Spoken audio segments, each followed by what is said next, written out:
আসসালামু আলাইকুম এভরিওয়ান। এইমাত্র একটি ব্রেকিং নিউজে দেখলাম আপনার ইরান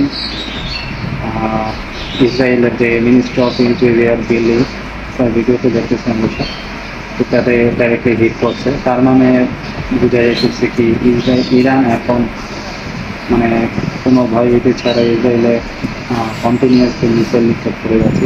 ইসরায়েলের অ্যাকচুয়ালি অনেক ইনফ্রাস্ট্রাকচার আপনার ধ্বংস হয়েছে এ পর্যন্ত, বিভিন্ন হতাহতের ঘটনা ঘটেছে আমরা যেরকম দেখতেছি, বাট সব কিছু অ্যাকচুয়ালি ইসরায়েল থেকে প্রকাশ করা হচ্ছে না, আমার গণমাধ্যমে অনেক কিছু হাইড করা হচ্ছে।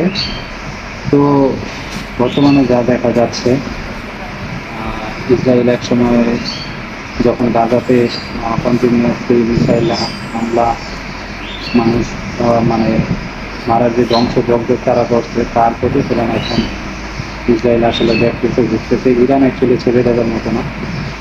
তাদের সর্বোচ্চ নেতা বলেছে আপনার এর শেষ পর্যন্ত তারা লড়ে যাবে, তারা অ্যাকচুয়ালি মুসলিম জাতি অ্যাকচুয়ালি মাথা নত করবে না, এটা আমরা জানি। তো বর্তমানে যা দেখতেছি, মুসলিম জাতিকে অবশ্যই তাদের শক্ত অবস্থান ধরে রাখতে হবে। অপরদিকে ডোনাল্ড ট্রাম্প আমেরিকার প্রেসিডেন্ট, উনি বিভিন্ন সময় বিভিন্ন ধরনের মানে কথাবার্তা বলে, টুইটে এক এক সময় এক এক রকম।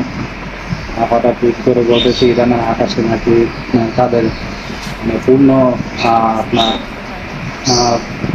মানে কি তারা আসলে সব কিছু কন্ট্রোল করতেছে। ইরানের আকাশে মানে যুদ্ধ করতে যা হয় আর কি। তারপর বলতেছে সে জানে ইরানের সর্বোচ্চ নেতা খামেনি উনি কোথায় আছেন, মানে তাকে মেরে ফেলা হুমকিও দিচ্ছে, আনকন্ডিশনাল সারেন্ডারের যে আলটিমেটাম তাও দিচ্ছে। মানে আসলে কি এমন একটা বিষয় যে উনি আসলে একটু মানে অন্যরকম, মানে কোন সময় কী বলে, যখন যা মন চায় তাই বলে, মানে কাউকে পাত্তা দেয় না আর কি। মানে সবাইকে বলা চলে যে ছোটো করে দেখার মতো হিসাব আর কি। তো মুসলিম যাতে আসলে তাদের মানে শরীরে শেষ রক্তদিন থাকা পর্যন্ত লড়ে যাবে, এটা আমরা জানি। এর পরিস্থিতি মানে প্রমাণ আমরা দেখতেছি, ইনশাল্লাহ জয় হবে।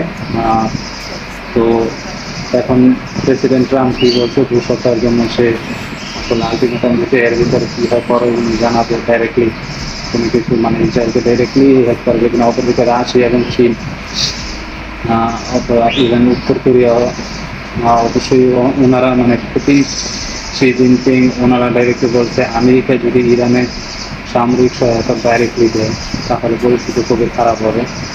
আমেরিকা যদি ইরানের বিরুদ্ধে ডাইরেক্টলি মানে তাদের ডিফেন্স সিস্টেম মানে ইউজ করে, সোলজার ইউজ করে, পরিস্থিতি অবশ্যই খারাপ হবে। তো সকল দিক বিবেচনা করে ট্রাম্প মানে খুবই চালাক। তার একটি বিষয় মানে কোনো সমস্যা হলে অটোমেটিক 2 উইক্সের সময় নিয়ে নেয়। তো গাইস, ভিডিওটা আপনারা দেখতেছেন, তো আমরা মুসলিম জাতির ভালো কামনা করি, ইনশাআল্লাহ জয় হবে মুসলিমদের।